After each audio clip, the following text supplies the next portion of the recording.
The well pump didn't like the load I'm putting on it filling the ponds, so a new pump gets installed.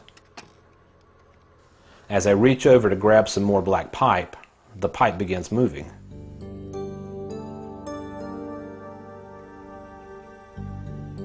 I was working with 3/4 inch pipe, but this looks more like 1 inch pipe.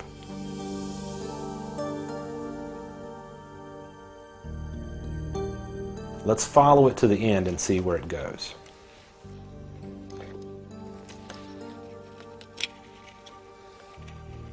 Oh yeah, a black rat snake. We can tell it's a black rat snake and not a black racer by the white chin and underside. A black racer will have a black chin and a black underside. It's going to hold still to see if I actually see it first.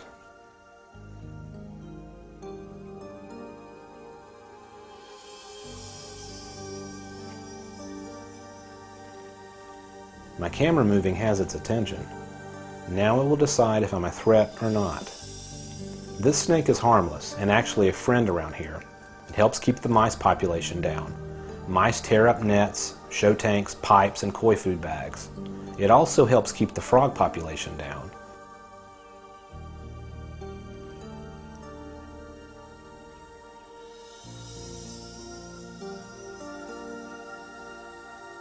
It decides I'm not a threat and goes on its way.